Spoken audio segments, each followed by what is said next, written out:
Olá, eu sou Guilherme Cunha Pereira, presidente da Gazeta do Povo.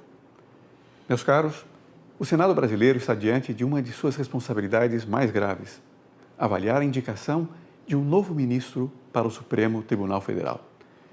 O presidente do Senado, Davi Alcolumbre, destravou o processo de indicação do advogado-geral da União, Jorge Messias, processo que estava travado, como vocês sabem, há já bastante tempo. A leitura do relatório na Comissão de Constituição e Justiça será feita já nesta quarta-feira, dia 15, e a sabatina está prevista para o dia 29 de abril. Não se trata de um gesto protocolar, trata-se de uma decisão que, a nosso ver e ao ver de boa parte dos brasileiros, impactará diretamente o equilíbrio institucional do país, a própria democracia e o Estado de Direito por décadas. Sei que o que vou dizer aqui poderá parecer a muitos algo elementar e óbvio, mas há momentos em que o óbvio precisa ser dito com clareza, com firmeza e sem rodeios. Então vamos lá. A indicação de Jorge Messias deve ser rejeitada. Aprovar essa indicação é, na verdade, uma traição ao país. E mais, a sabatina precisa ser respeitosa, como convém a uma instituição republicana, mas precisa também ser clara, incisiva, intelectualmente honesta, de modo que os motivos dessa rejeição se tornem evidentes aos olhos de todos os brasileiros. Quais são esses motivos? Eu creio que haja muitos. Diferentes grupos de pessoas dentro da sociedade terão diferentes perspectivas. Mas, neste momento, eu elencaria especialmente 3 motivos. Um primeiro, relacionado ao posicionamento do candidato nos temas cruciais para o país. Um segundo, relacionado à formação e à trajetória dele, Jorge Messias. E terceiro, talvez o mais grave, o motivo relacionado ao contexto político da indicação. Eu já vou detalhar o que eu quero dizer com cada um deles, mas eu preciso lembrar, antes de mais nada, algo que clama aos céus. Aquilo que é a prioridade absoluta do país neste momento, o retorno à normalidade democrática, ao equilíbrio de poderes, a recuperação da liberdade de expressão e do devido processo legal, e depois, em função disso, da própria possibilidade de crescermos economicamente novamente, de voltarmos a ver desenvolvimento econômico, passa necessariamente pelo afastamento dos ministros que abusaram do poder e violaram a Constituição e pela nomeação de novos ministros comprometidos com a democracia e o Estado de Direito.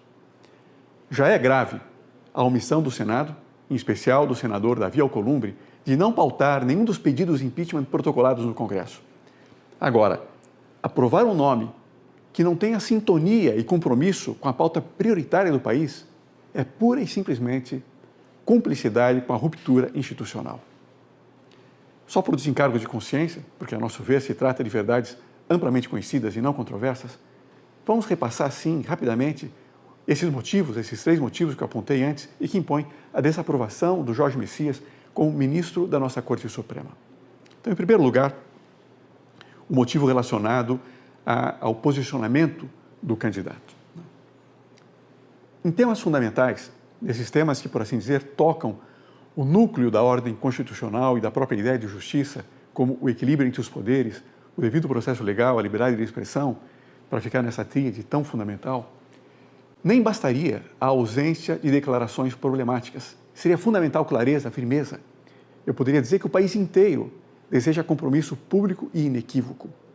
Quando esse compromisso não se manifesta de forma transparente, o silêncio nem tranquilizaria, ele preocuparia. Mas aqui com Jorge Messias, por óbvio, o problema vai muito além da omissão. A situação é muito pior.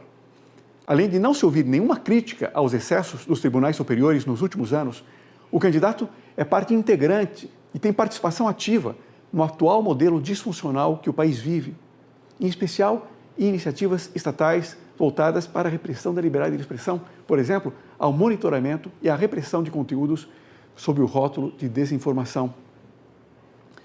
É dentro da Advocacia Geral da União, chefiada por Jorge Messias, que está a Procuradoria Nacional da União de Defesa da Democracia.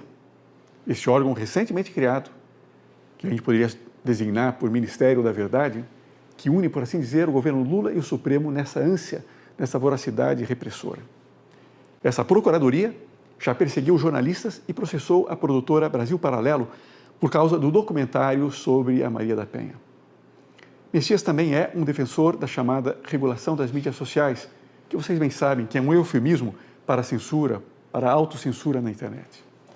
Por isso, perguntamos com toda a força, como pode algum senador sequer cogitar de aprovar o nome indicado por Lula, quando se trata de alguém que deveria ser, no Supremo, um guardião das liberdades fundamentais, da liberdade de expressão, e, na verdade, é o seu carrasco, é seu algoz? Em segundo lugar, o segundo motivo, há a questão da formação e da trajetória pessoal dele. O Supremo Tribunal Federal exige mais do que qualificação técnica, exige densidade intelectual, maturidade jurídica e, sobretudo, independência de espírito, a capacidade de resistir às pressões do momento, aos interesses de ocasião e às expectativas do poder que o indica. E vocês bem sabem que a Constituição não se contenta apenas com saber jurídico, ela exige notável saber jurídico. Trata-se de estatura institucional. E com devido respeito, como é óbvio, essa estatura não se evidencia no caso presente. Mas, em particular, me refiro ao tema da própria independência, que eu vou detalhar um pouquinho mais no terceiro motivo. Então, em terceiro lugar, terceiro motivo, talvez o mais grave, está todo o contexto político da indicação. Ela parte de um governo que carrega em sua trajetória episódios graves, gravíssimos de corrupção. Nesse cenário, a exigência de independência do indicado não é apenas desejável, é indispensável. E independência não se presume, independência se demonstra por atos, por posições, por coragem pública. Messias é o terceiro aliado político ou ideológico que Lula indica ao Supremo só nesse mandato, depois do seu advogado pessoal, Cristiano Zanin, e do seu ministro de Justiça, Flávio Dino. Aqui, portanto, com o Jorge Messias, não estamos diante de alguém que tenha se colocado como voz independente, porque poderia ser esse o caso.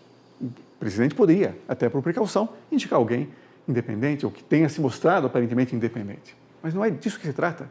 Ao contrário, temos aqui alguém profundamente inserido no aparato governamental e associado a práticas que suscitam preocupação justamente naquilo que mais importa, como já falamos antes, a proteção das liberdades e o respeito aos limites do poder. Volto a dizer, e aqui me dirijo aos senhores senadores, por assim dizer, a Gazeta do Povo ousa se dirigir aos senadores. Os senhores põem em jogo a própria dignidade e a sua estatura moral nessa sabatina. Nada, absolutamente nada, justifica a aprovação do indicado pelo presidente. E vejam, não há aqui nada de pessoal. Não se trata de desprezar a pessoa do advogado-geral da União, nem se trata de romper laços de apreço e amizade que eventualmente se tenha com ele. Se trata de compromisso, de responsabilidade, de compromisso com o momento do país. Trata-se, portanto, de razões republicanas. Trata-se de compromisso e de visão histórica. Uma objeção frequente a essa posição que estamos defendendo aqui, de não indicar, de não aprovar o nome indicado pelo presidente, uma objeção que temos ouvido com alguma frequência, é a de que rejeitar esse nome poderia abrir caminho para uma indicação ainda pior. Não sei se vocês já ouviram esse argumento. Meus caros, essa posição, esse ponto, esse argumento, inverte completamente a lógica da responsabilidade institucional. Em um tema dessa magnitude, em que o retorno à normalidade institucional está em jogo, o dever dos senhores senadores não é fazer apostas estratégicas sobre cenários futuros imagináveis. É cumprir no presente o seu papel constitucional, aprovar apenas aqueles nomes que sejam claramente à altura da função. O momento requer esse compromisso, essa responsabilidade. E só se cada homem público que não esteja totalmente envolvido em irregularidades, abusos ou crimes, só se homens públicos assim atuarem em consciência, cumprindo o seu dever, será possível recolocarmos o país nos trilhos. Do contrário, é impossível. Mas se cada um fizer o seu papel nesse momento, independentemente de conveniências, nós seremos capazes de transformar o país novamente. Portanto, se o nome apresentado não atende ao padrão, ao que o país necessita, ele tem de ser rejeitado, independentemente de quem possa vir depois. Se Messias for rejeitado e Lula apresentar um candidato ainda pior, que ele seja também recusado, até que o presidente da República aprenda, por assim dizer, a lição. não há qualquer obrigação de preencher a vaga imediatamente. O país não colapsa com um ministro a menos no Supremo. Já enfrentamos períodos de vacância sem qualquer ruptura institucional. O que o país não pode aceitar é a consolidação de um Supremo transgressor, protagonista de abusos sem fim e, ao mesmo tempo, por assim dizer, fragilizado, politizado, incapaz de exercer com independência o seu papel. Entre um tribunal momentaneamente incompleto e um tribunal comprometido por uma escolha inadequada, a escolha é óbvia, é evidente, a escolha é responsável. Se for necessário aguardar meses, que se aguarde. Se for necessário rejeitar sucessivas indicações, que se rejeitem, até que surja um nome que reúna de forma clara e pública as condições exigidas. Tome nota aqui: independência, solidez jurídica, compromisso inequívoco com a Constituição e, quarto, disposição real de contribuir para a restauração da normalidade institucional do país.